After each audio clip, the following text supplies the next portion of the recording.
Bismillahirrahmanirrahim. Rasulullah Shallallahu Alaihi Wasallam dalam hadisnya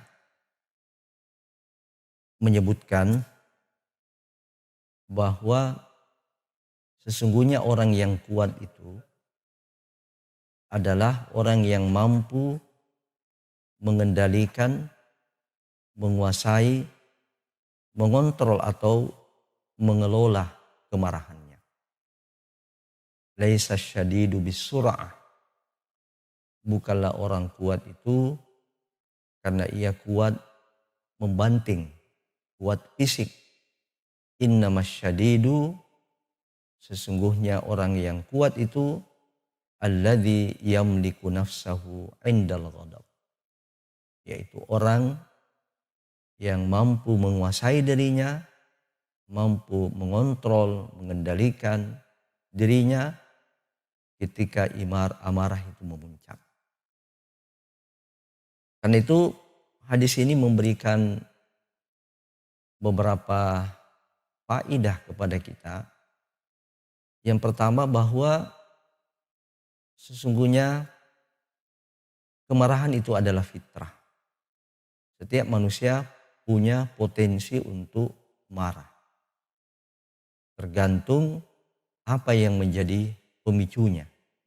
Istilah kita pada pertemuan yang lalu ada stimulannya. Tetapi kemarahan yang dicela oleh syariat adalah kemarahan yang tidak mampu kita kendalikan. Kemarahan yang tidak mampu kita kontrol. Sehingga melahirkan perilaku yang negatif.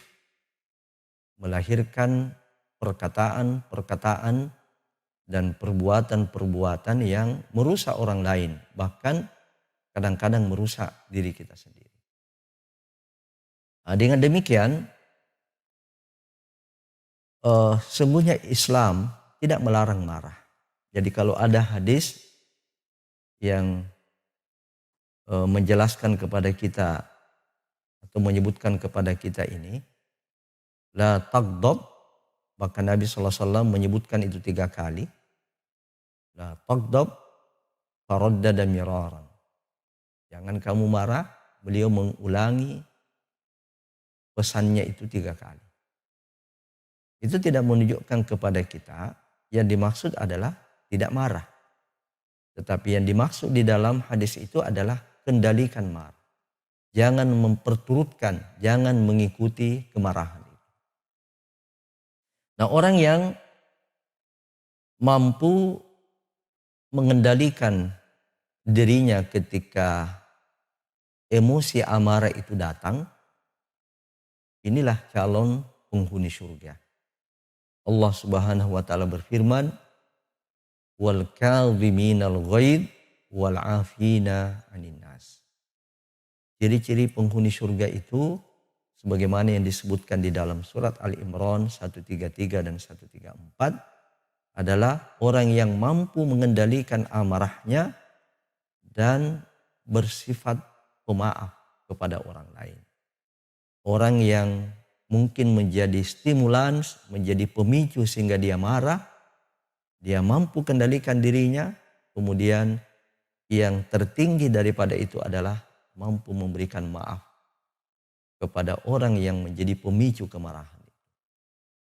Inilah ciri-ciri penghuni surga. Kemudian Nabi SAW menyebutkan bahwa orang yang mampu mengendalikan, mengelola amarahnya, baginya surga. La taghdab walakal jannah. Jangan engkau marah, bagimu surga. Kendalikan emosimu, kendalikan amarahmu, maka kamu akan mendapatkan surga. Surga di akhirat kelak, surga yang hakiki, dan insya Allah surga yang merupakan miniaturnya di dunia ini. Kalau dia ada di dalam keluarga kita, itulah yang disebut dengan keluarga sakinah mawaddah warahmah. Itulah keluarga miniatur surga. Nah, pemirsa Tuas TV rahimakumullahu jami'an, mari eh, kita belajar mengelola amarah ini. Nah, yang pertama kita review sedikit yang lalu. Yang pertama harus kita kenali dulu level emosi. Bahwa emosi setiap manusia itu apakah dia istri, apakah dia suami, apakah dia berstatus sebagai orang tua terhadap anaknya, itu memiliki beberapa level. Ada level yang low level, ada level yang terendah, atau level yang paling tercerah, ada middle level, ada level pertengahan, dan ada level yang tertinggi. Nah, kita lihat posisi amarah itu dia berada di level pertengahan. Nah, dan kalau amarah ini tidak mampu kita kontrol, tidak mampu kita kendalikan, dia bisa menurun. Ya, di sini pada saat marah, ya pada saat ia marah, maka dia bisa menurun, level emosinya itu menjadi apatis, sedih, takut.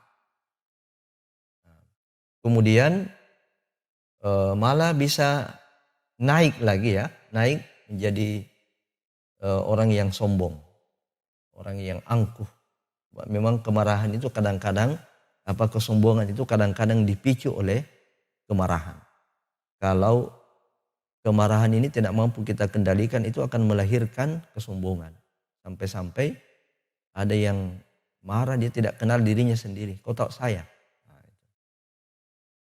Marah, gara-gara marah sampai dia tidak tahu dirinya sendiri. Dia harus bertanya pada orang lain. Kau tidak kenal saya? Nah, karena itu pada saat emosi kemarahan itu berproses pada diri kita, kita harus berupaya menaikkan level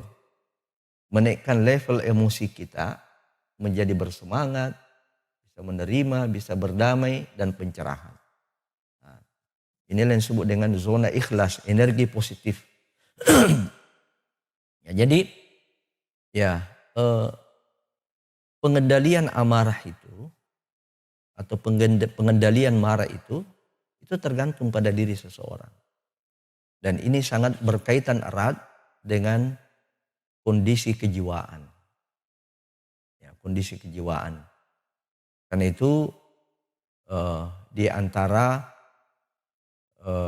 perkara yang bisa membantu menormalisir kondisi kejiwaan kita adalah ibadah.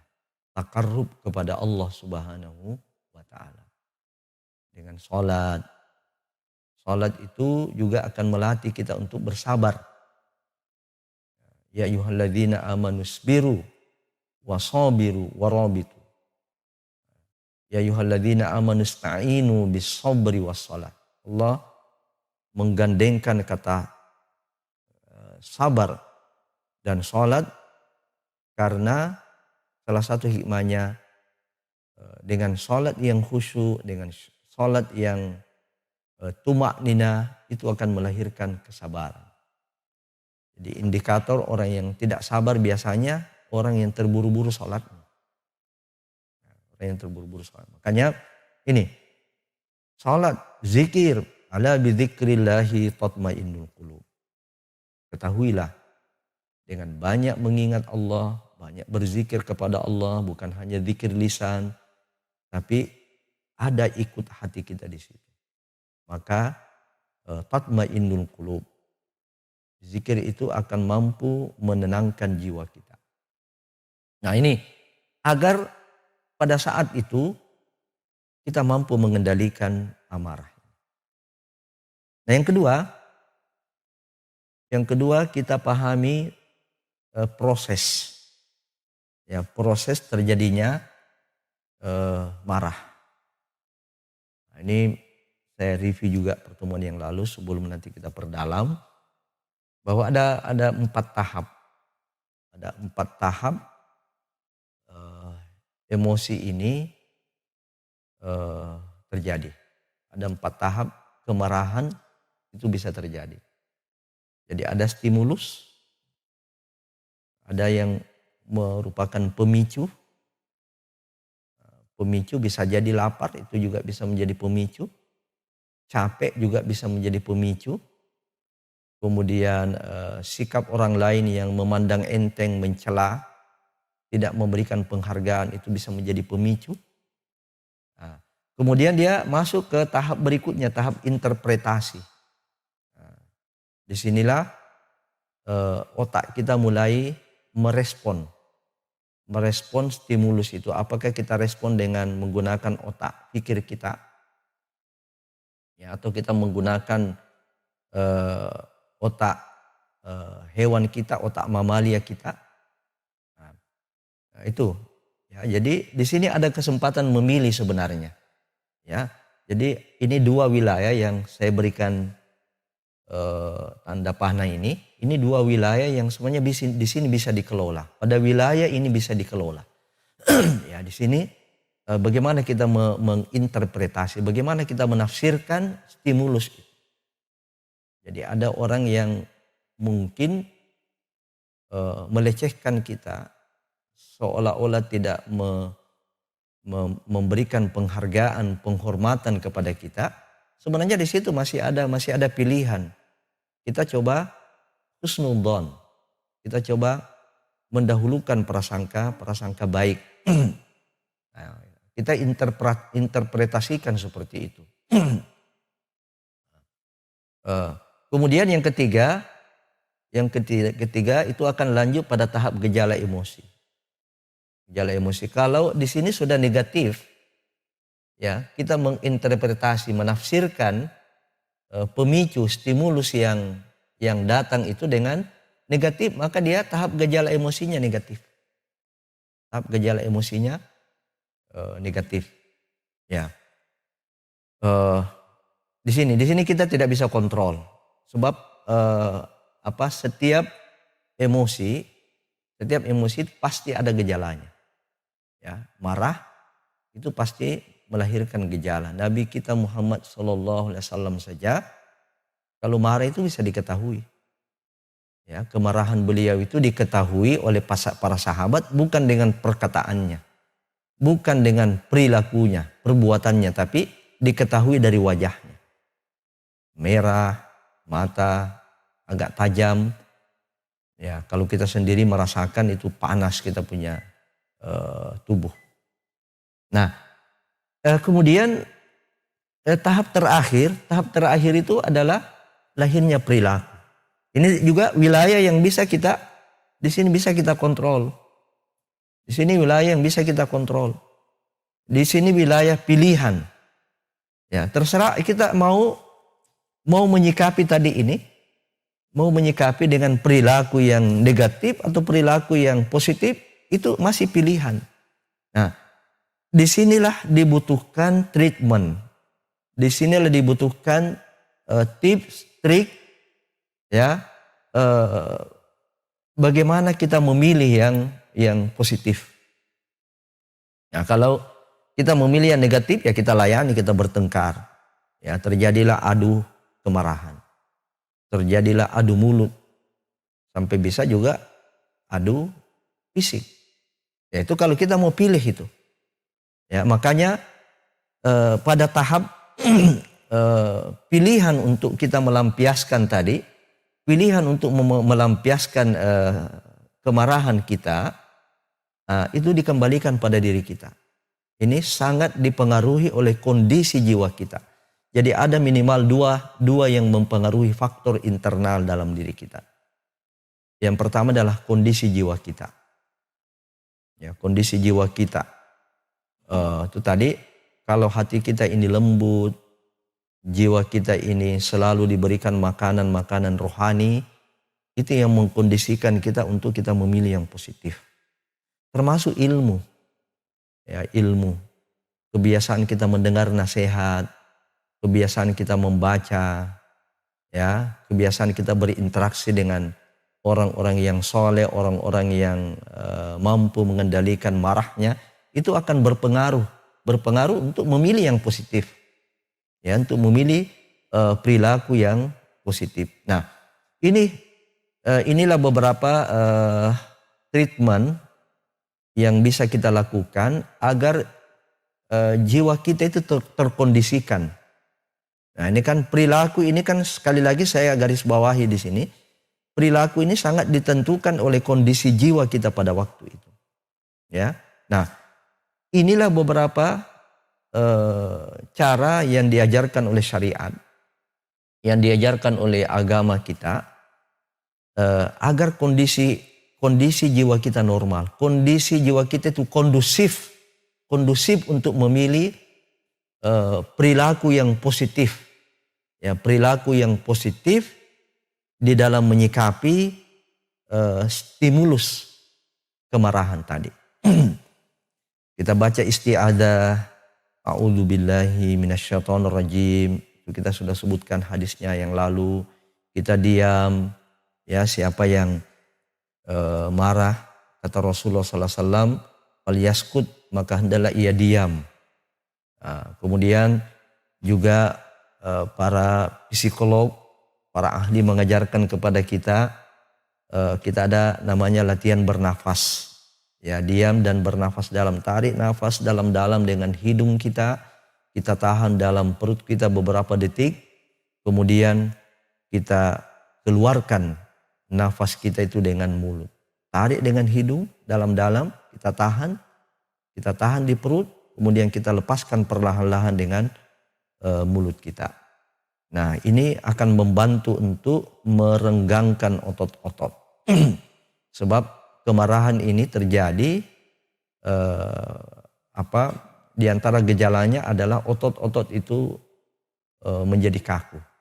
Nah, diharapkan dengan kita isti'adzah, kita diam, kita latihan pernapasan, itu bisa membantu untuk meregangkan ketegangan otot. Merubah posisi, ya, merubah posisi dalam keadaan berdiri kita bisa duduk. Nah, kemudian juga kita berwudu. Ini terutama misalnya orang yang kena marah pada waktu itu, agar dia tidak membalas. Agar dia tidak membalas kemarahan yang ditujukan kepadanya itu, hendaknya berwudu. Ya, termasuk orang yang marah tadi, memperbanyak istighfar. Istighfar ini bagian daripada zikrullah. Salat sunat, ya, kita menunaikan salat sunat. Kemudian kita mengingat nasihat-nasihat Rasulullah, ini memfungsikan kita punya otak pikir, ya. Kita memfungsikan bagaimana kita memfungsikan otak pikir kita. Jangan kita membawa stimulus yang masuk dalam jiwa kita itu dengan memfungsikan otak mamalia, ya, otak kehewanan, otak hewan, ya. Tapi kita coba fungsikan otak berpikir kita. Nah, bagaimana caranya kita memfungsikan otak berpikir kita itu? Kita ingat nasihat Rasulullah Shallallahu Alaihi Wasallam tadi, la taghdab walakal jannah. Jangan engkau marah, tahan dirimu dari kemarahan, bagimu surga. Surga akhirat, surga dunia. Dalam hadis riwayat Abu Daud, Nabi SAW juga menyebutkan, siapa yang mampu mengendalikan kemarahannya, wa huwa qadirun ala ayyunaffidahu. Padahal sebenarnya dia memiliki kemampuan untuk melampiaskan itu. Dia memiliki kemampuan untuk melampiaskan kemarahan itu. Tapi dia tahan, dia kendalikan. Da'ahullahu azza wa jalla ala ru'usil khalaik yaumal qiyamah. Maka Allah subhanahu wa ta'ala akan memanggilnya nanti di hadapan para makhluk. Di hadapan para makhluk Allah subhanahu wa ta'ala. Kemudian hatta yukhayyirahu minal huri masya. Ya, kemudian memberinya pilihan kepadanya pada bidadari-bidadari yang dia inginkan. Jadi Masya Allah, orang yang mampu mengendalikan marahnya padahal semuanya dia mampu melampiaskan itu, dia mampu kendalikan kata-katanya, dia mampu mengendalikan anggota tubuhnya untuk melakukan hal-hal yang negatif, termasuk melakukan kekerasan, maka di hari kiamat orang ini akan dipuji oleh Allah di hadapan para makhluknya, kemudian akan diberikan bidadari kepadanya dan dia suruh pilih bidadari mana yang dia kehendaki. Itu mengingat nasihat Rasulullah SAW untuk memfungsikan kita punya otak fikir. Kemudian yang kedelapan adalah kita yang meninggalkan tempat. Jadi orang yang marah itu, ya, salah satu cara untuk meredam kemarahan kita, kemarahan dari sisi kita ini, kita tinggalkan tempat. Ini contoh yang saya angkat kemarin, Ali bin Abi Thalib radhiyallahu anhu ketika bertengkar dengan istrinya Fatimah, beliau tinggalkan. Beliau memilih pergi ke masjid. Nah, beda dengan orang yang dimarahi. Orang yang kena marah jangan dia tinggalkan tempat. Ya, itu malah bisa menjadi pemicu kedua, bisa menjadi stimulus kedua untuk menambah volume kemarahan itu. Ya, tinggalkan tempat kemudian merenung. Ya, tinggalkan tempat merenung. Kemudian ingat, kalau kita capek, kita lelah, kita pulang kantor, kita pulang kerja, atau kita habis melakukan satu aktivitas yang menguras tenaga kita, maka hendaknya kita istirahat. Ya, jadi kecapean itu tidak ada obatnya kecuali istirahat. Dan kita tidak boleh, ya, anggota keluarga tidak boleh memaksakan tubuh kita ini bekerja 24 jam. Mesin saja bekerja itu bisa rusak. Apalagi tubuh manusia.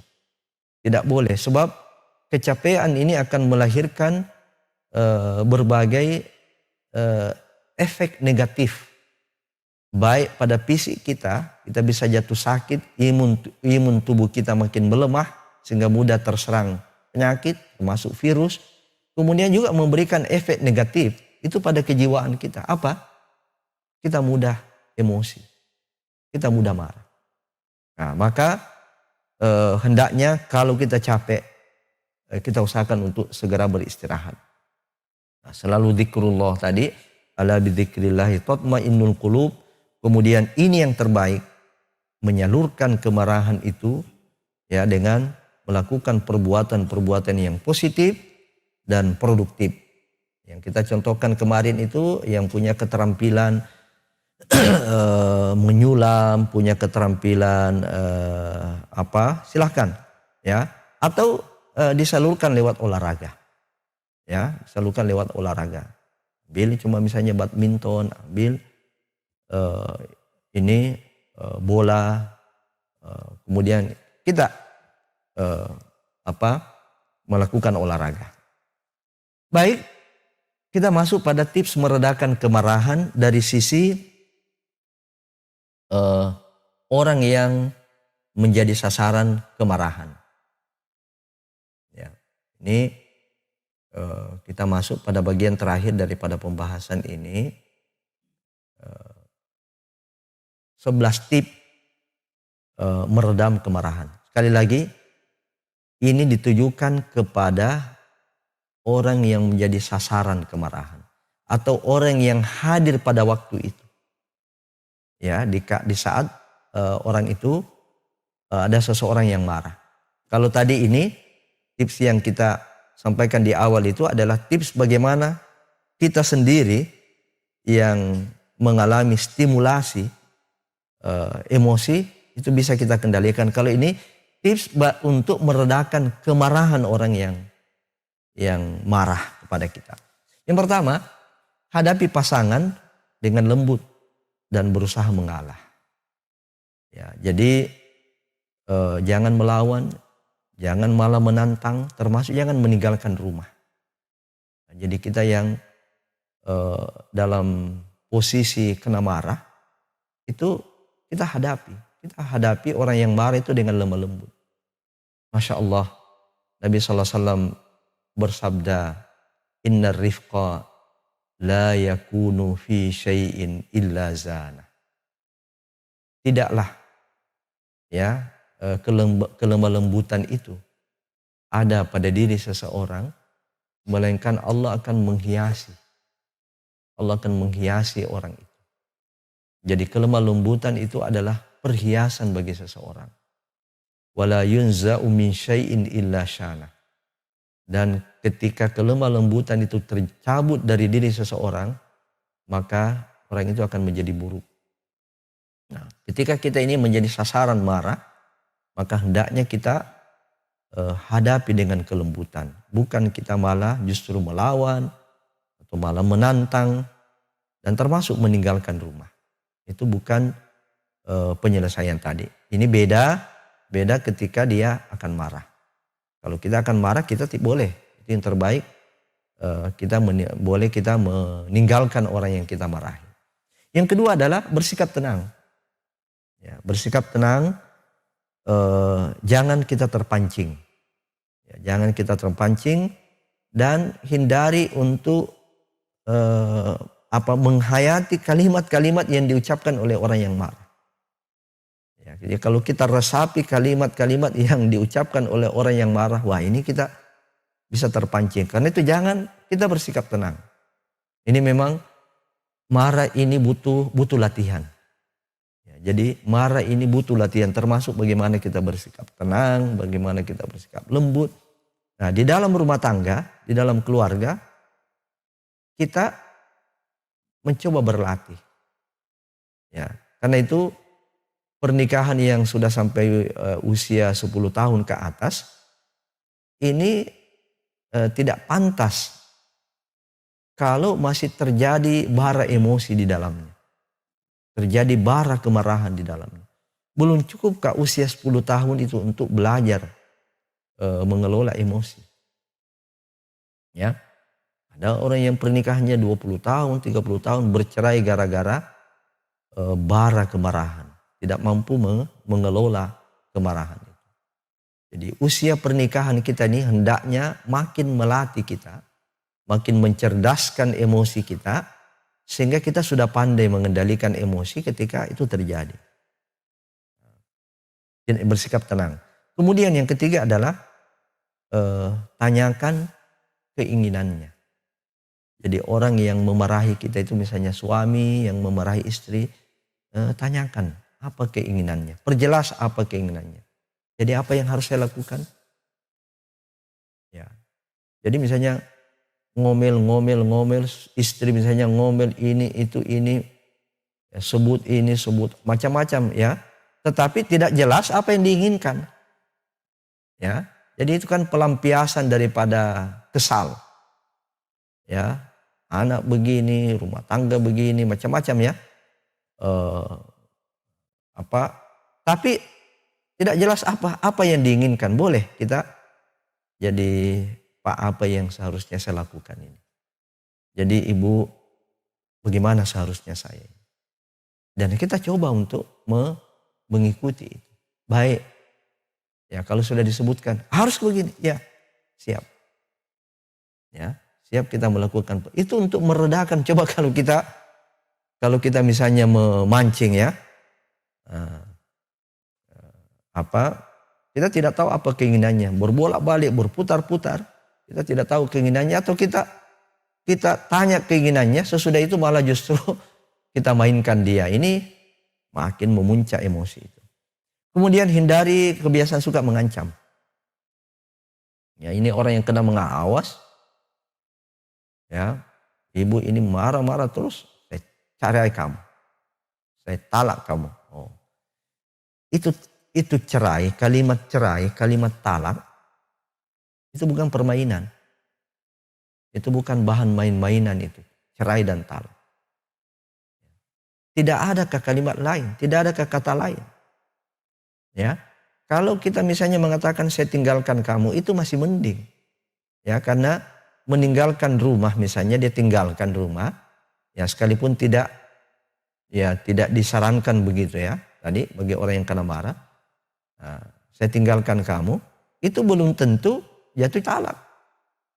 Ya, belum tentu jatuh talak. Itu namanya kalimat talak yang tidak soreh, yang tidak jelas, masih dia multi interpretasi. Kecuali kalau memang sang suami itu mengatakan saya tinggalkan kamu dengan makna cerai, ya maka itu jatuh. Tapi kalau sudah dia katakan cerai, talak kamu, jatuh itu, jatuh talak itu, ya. Nah, jadi alangkah banyaknya ini ya. Katanya orang kalau belajar satu bahasa itu harus menghafal 5.000 kata. Itu minimal. Ya. Coba bayangkan di antara 5.000 kata, kok itu yang dipilih? Kok kata itu yang dipilih? Kata cerai, kata talak. Ya, masih ada 5.000. Coba buka kamus. Coba kasih kamus besar bahasa Indonesia. Ya, KBBI. Atau kasih aplikasi Android, di sana ada KBBI. Coba ya masih ada kata-kata lain itu ya. Ya, jangan kata cerai, memilih kata cerai, kata talak, ya. Nah, ini hindari yang seperti ini, ya, karena itu tidak menyelesaikan masalah. Kemudian yang kelima, yang kelima adalah jangan katakan aku benci kamu. Ya. Jadi bagi orang yang kena marah, ya jangan sampai saya benci Bapak, ya, saya benci Bapak. Tidak seperti itu. Jangan sekali-sekali ini keluarkan kata ini. Jadi jangan tadi ancaman, jauhi ancaman-ancaman, kemudian jauhi aku benci kamu. Sebab ini apa? Itu akan tidak akan meredakan kemarahan, dan ini memberikan kesan negatif. Ya, oh ternyata dia benci saya ini. Ya, sudah. Selama ini dia begini, oh pantas dia benci saya. Ya, itu malah menjadi pemicu. Nah, kemudian yang keenam adalah pertegas emosinya. Apa yang dimaksud dengan pertegas emosinya? Bukan artinya makin memancing lagi untuk ya lebih meluap emosinya, tapi mencoba memahami dan bisa menerima kemarahannya. Mencoba memahami, ya, dan mencoba menerima serta mengakui kemarahannya. Ya, jadi kita paham aja kenapa, karena setiap orang bisa emosi. Jangan bilang wah kok bisa ini Ustadz bisa emosi, kok Ustadz bisa marah, kok ibu ini Ustadzah mengaji bisa marah. Setiap orang bisa marah, ya. Maka tidak apa-apa. Tidak apa-apa kita mempertegas emosinya itu bahwa memang dia berada pada pihak marah itu. Coba kita menerima. Yang ketujuh adalah cari solusi bersama. Ya, jadi kita mencoba mengajak orang yang dalam kondisi dia pada pihak yang dimarahi, itu mencoba ya, kayak apa istilahnya, kayak time out gitu ya.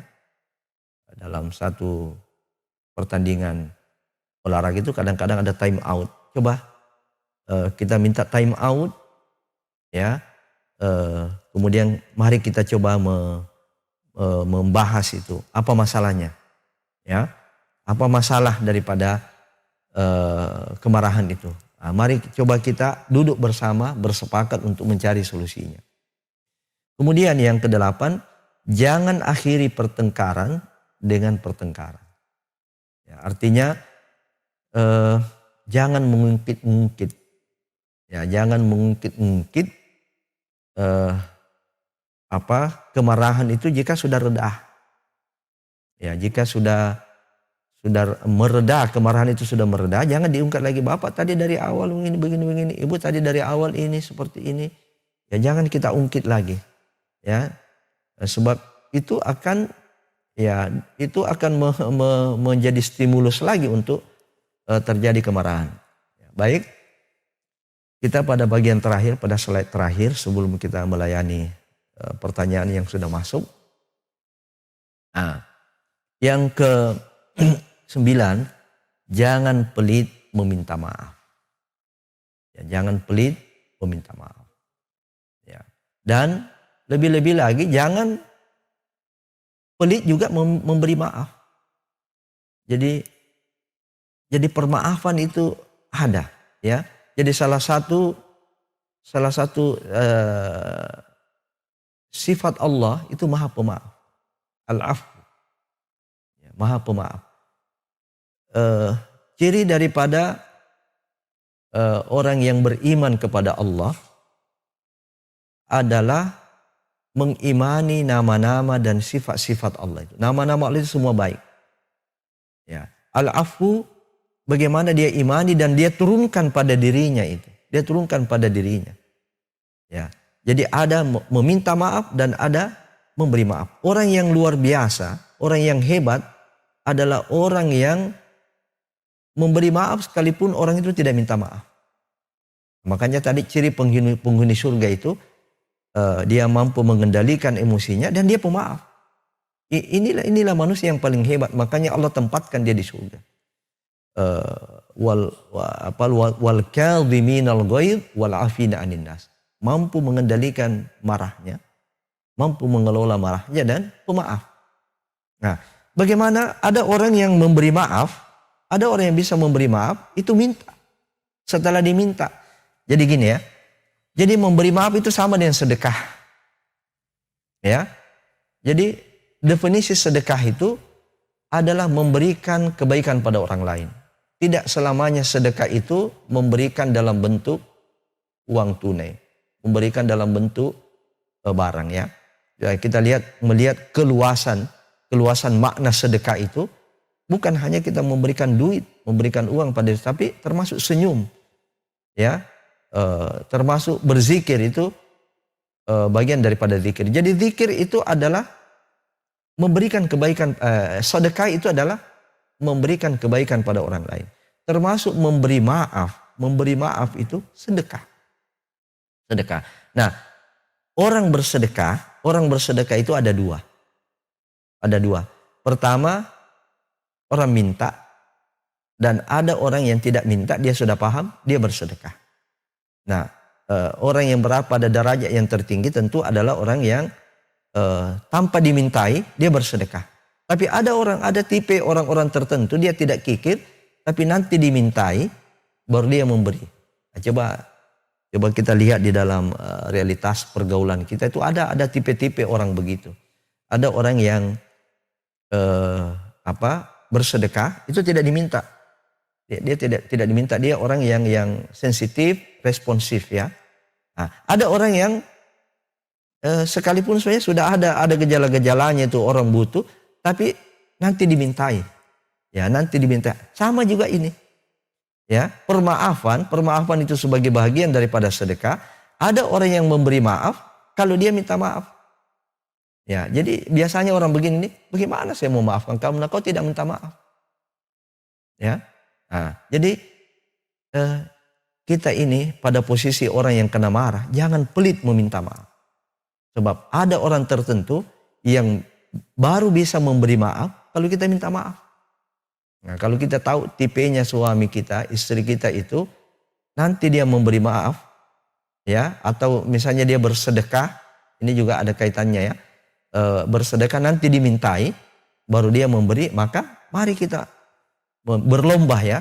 Nah, ini mari kita biasakan untuk berlomba meminta maaf. Yang ke-10 adalah peluk pasangan Anda. Ya. Peluk pasangan Anda itu menunjukkan kedekatan. Ya. Beda kalau kita menjauh, itu menunjukkan kita jauh dari dia. Tunjukkan orang yang dimarahi itu masih cinta, kita peluk. Apalagi kalau sudah mau memukul. Ya, kita tahan sambil peluk. Ya, jangan peluk kayak meremuk-remuk dia punya tulang. Itu bukan memeluk namanya. Memeluk itu cinta. Memeluk itu ada rasa kecintaan di dalamnya. Kemudian yang ke-11, tetap mencintai pasangan Anda. Sekalipun dia habis memarahi kita, ya, sekalipun dia habis marah kepada kita, jangan kita benci dia. Ya.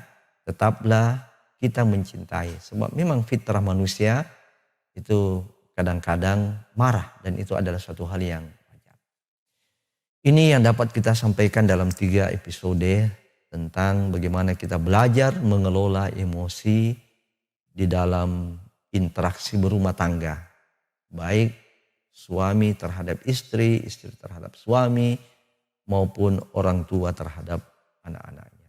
Semoga Allah Subhanahu wa taala menjadikan kita semua ini orang-orang yang pandai dan mampu memiliki kekuatan untuk mengendalikan marah. Silakan pertanyaan. Baik, ini ada pertanyaan Ustaz langsung saja dari Ibu Yufi. Assalamualaikum, izin bertanya. Salam. Misal si suami yang mengungkapkan aku benci padamu, apakah ini juga termasuk semacam jatuh talak Ustaz? Oh, jadi kalimat-kalimat talak itu terbagi 2. Ya, jadi ada namanya lafdzun sharih dan ada lafdzun ghairu sharih. Ada lafal yang tegas dan itu tidak membutuhkan lagi interpretasi. Talak, cerai, gitu ya. Itu sudah jelas.